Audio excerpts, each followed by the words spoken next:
Hey everyone, Kyle here at AceintheDesert. Welcome to lesson 1B of my Beginner's Bridge Corner series. Look forward to sharing more info with you.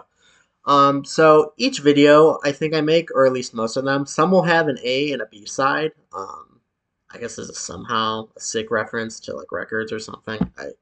I don't know. So in kind of the first part of the video, I'm going to give an example first of kind of playing a hand, getting out in the field, and seeing what these concepts look like. Because at least that's how I learn, and I find it useful to learn by seeing and doing.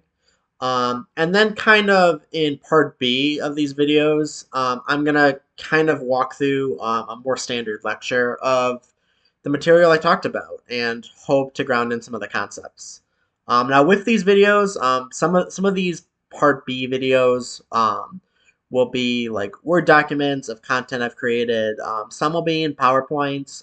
Whatever it is that content is, I will release it. It'll be available in a link to the video. So if you want to like just read the material on your own, it's free. It's for your use. I want you to go out and learn and have fun with this game. So I want to share my content with you. So without further ado, let's kind of get into this topic. So this is kind of my intro to bridge topic. Just talking about bridge at a very high level. What are like the components of the game and what makes it interesting? How do we develop it? Yada yada yada. So some of this is like basically what I wrote out for a lesson I've been giving a few times in the past few years. I'll let you read through most of the content, but I'm going to try to summarize it in my own words without being as wordy as I probably made it. So what are the goals in bridge? And I think that's often a first topic for people who hear this game. You're thrown into kind of all the different parts, bidding and the card play, and or not just random scoring and stuff. And like, what are the goals? How do we have fun? How do I win? That's what people want to know. And so, like, how do you win at bridge? How do you do good at bridge? So, bridge is a game. It's a partnership game. Cool fact. You play with the person sitting across from you at a table with four people. So people across from each other are partners. You have two different teams coming to Rumble to try to get the best score possible on any given hand. There are different formats of bridge. So I've listed basically the three most popularized formats here. So one is rubber bridge. Rubber bridge is you and three of your friends sit down at a table and just have a good time. You deal out hands, you play bridge, you don't worry too much about scoring. Maybe you keep track of with some loose metrics. There's something called like Chicago bridge scoring where you keep track of who's making um, like these big scoring bonuses for taking lots of tricks. But basically, you're just playing cards, you're having a good time. Casual, you're not worrying about scoring that much. You're just more concerned with pissing off your friends and um, enjoying kind of the mechanics of the game. Stepping away from that, then we get into the duplicate scene. The duplicate scene is the competitive form of bridge. It's where you play a hand, but you give that same hand to a bunch of other tables of different people to play. You could be in a room with, let's say, 400 people, and everyone in that same hand is going to be played 100 times, and you're going to see how you did on that hand versus those other 99 tables, and you're gonna do this maybe somewhere between 20 and 60 times, and you're just gonna see how you do at the end of the day. So that's basically what duplicate bridge is in a nutshell. There's two versions of duplicate bridge. There's pairs where you just play with a partner. There's also a cool format known as teams where you're actually playing with a group of four people. And basically, there's different metrics for how you compare these results to get scores to determine who wins. So those are kind of the goals for bridge. Hope that kind of made sense. Next, we're going to talk about the mechanics of bridge. So bridge is a trick-taking game. If you've ever sat down in elementary school and played like the game, I don't know if you remember the game War. I have some cards actually next to me. War is that age-old elementary school game. You play with a friend. You each have you split the deck in half, and maybe you each take one card, and then you turn them, and you see the higher one wins. Oh, ace beats seven, and that's an essential trick taking game. Everyone plays a card, the highest wins. And bridge is just a little different because there's four people. Um, so you're gonna play 13 tricks. A trick is when everyone plays a card. You're gonna do this clockwise, and you're gonna do this 13 times a hand until you get a score. Um, Note that you and your partner are on the same team, so it's basically you or part you. There's basically two team. You score tricks by the team of who won it. So if partner wins a trick, it counts as your trick. If either of your opponents win a trick, it counts as their trick. Or they're sharing tricks. You and partner are sharing tricks. And you're basically gonna get a two-way split between which team won the most. Um, so some more details. So rank of the cards. So like aces are high, twos are low. We go in descending order. Um, Other parts about that, person across from you is always your partner. We talked about that. Um, Another interesting mechanic to bridge is you have to follow suit. So one of the four players will be on lead to any given trick, so they're going to be the first person to play a card. You play sequentially, and so you have to play a card in the suit led. If you can play a card, usually you discard. Sometimes that discard can actually potentially win the trick. This is when there's a flagged trump suit. A trump suit is determined by the bidding, so we'll get into more of that later. Um, so if you ever played like War, which I gave an example, doesn't have a trump suit, but a lot of people have played like the game Hearts. It's the game where you like try to shoot the moon or whatever. There's a ton of different card games with a trump suit. And basically Trump beat everything else except they lose to a higher Trump. So, um, yeah.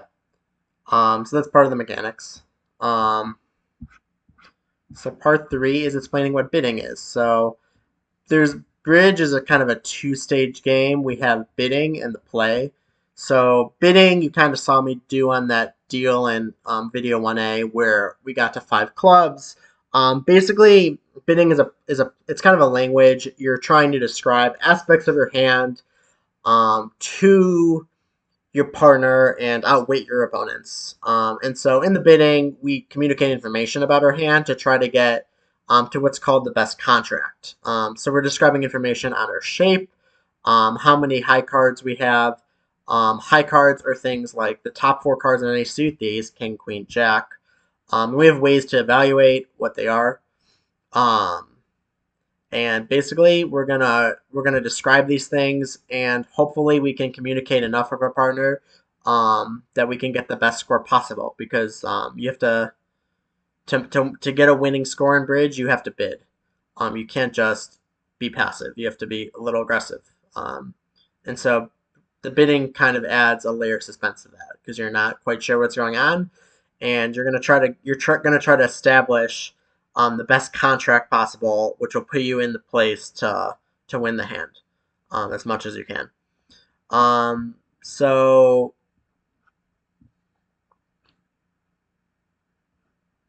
another thing is players can only communicate through the bids that they make. So you have an agreement what your bids mean. There's no secret information. There's no tapping under the table or giving smoke signals. That's what they did in like the 40s. You can imagine four men at a table smoking and probably doing all sorts of obnoxious things to cheat. Um, yeah, information you give in the bidding is public. You've agreed to it. Your opponents are allowed to know what your means. Anything else is considered cheating.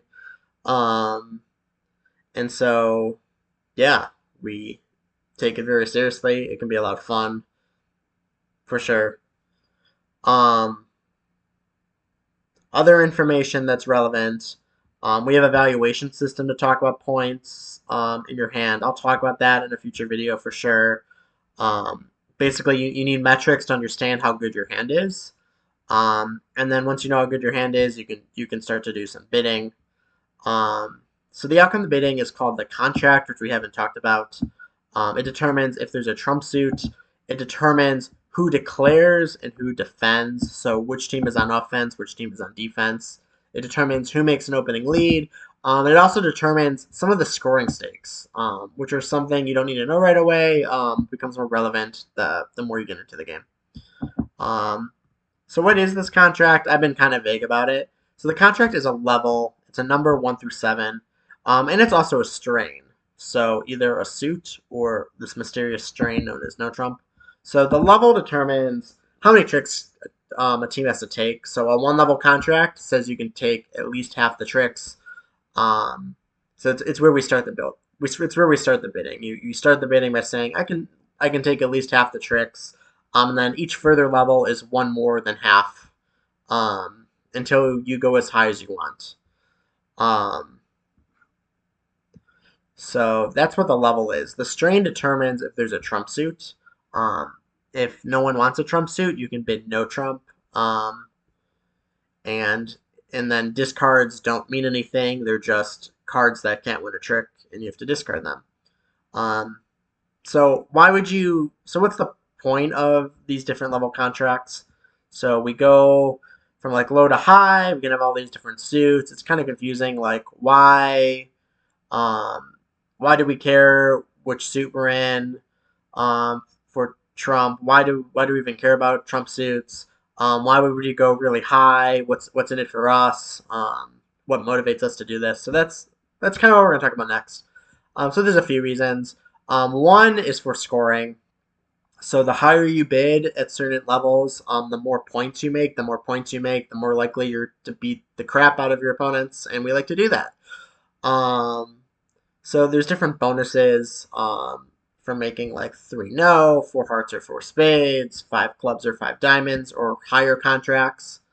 And like if we have enough values and tricks to get to these contracts, we want to be there. Because again, we like beating the crap out of our opponents. We like showing them we know what's going on, and we like to demonstrate that we're awesome players. So we take these little challenges up to ourselves to get all the little points possible because it's fun. The second part to bidding is there's this part of that is this competitive nature. You're bidding, but so are your opponents, and so you're kind of having a fight. And in this fight, you're fighting for control of the information, in a way, as well as for control of the final score. And it adds a little element of mystery and suspense to the game. Yeah, it's kind of a little preview of what's actually going to happen later in the hand. So there's all sorts of aspects like that make the game even funner. So I've talked a lot about bidding, but there's a second part of the game, and that's kind of the card play, or simply we call it the play. And in the play, there are different roles that a player can have. One is known as declare. So of the team who won the contract, the first person that bid the winning strain is known as declare. A unique aspect to the game of bridge is partner of the declarer becomes what's known as the dummy. And the dummy is a person that lays their hand face up on the table for everyone to see. And their partner, known as the declarer, will play both their hand and their partners for the team. And this adds an element of complexity to bridge because when you're playing, you start seeing half the deck, and you're trying to figure out between the 2 secret hands what's going on, how can I take the most tricks possible, and beat up on my opponents, because we always like to beat up and talk down our friends and show how good we are. So that's kind of fun. And then that leaves the 2 people that aren't the dummy or declarer. They're the defenders. They're working together to foil your evil plans, or you're working to foil their the evil plans of your opponents that have won the contract. And the play of the hand is really where things are duked out. You're trying to get through a field of information that you have and don't have, and figure out what's going on and take the most tricks you can. And so it can be kind of exciting. And that's kind of the premise of play of the hand in a nutshell. So that's basically all I have for this video. I have a list of like little topics. Sometimes I've given like a 4 topic series to beginner players covering different topics. So like some of the things, I will probably leave this in the show notes because I think they're important and cover some of the basic mechanics that I hope to dive into in future videos. So we did kind of an introductory topic today. But obviously, this isn't the start all end all of things. Like, you need to go out and start playing the game yourself and start getting an idea. So, the next video will cover how you can basically get jump started into playing and getting into this amazing game. Because as much fun as I'm sure you're having listening to me to drone on and off bridge, we want to play and have these experiences for ourselves so we can judge whether it's right for us and our friends and whoever we're trying to learn this exciting game with. So, I'm not going to hold you back with a bunch of talking. I want you to get out and have the experience yourself. Assuming you stay after that, I'm going to kind of break things down into a few lessons on card play and then a few lessons on bidding. And I have some ideas in mind from the spreadsheet of previous lectures I've given. I've actually been giving a revamped bidding lecture to students that I've been teaching on a weekly basis since March, since the start of like the coronavirus and self quarantining and stuff. So that's some exciting new ideas than what's in this intro sheet. But I kind of like this bottom portion just because it summarizes a lot of my thoughts on like what's essential for the beginner intermediate toolkit, and I'm excited to kind of develop these ideas. Um, so I know I went through a lot today. I encourage you to read through these notes yourself, see if you get an idea of it. There's some things like you really need to just have a conversation with someone or like read and digest yourself, whatever your learning style is.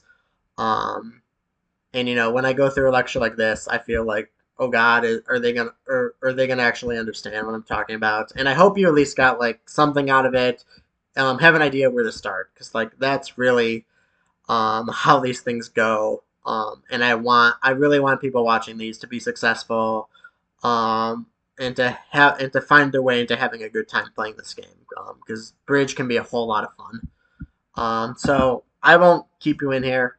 Hope you had an interesting time hearing me talk through some of these beginner topics. And I look forward to sharing more with you in the next one. So take care, everyone. Hope you're having a great day.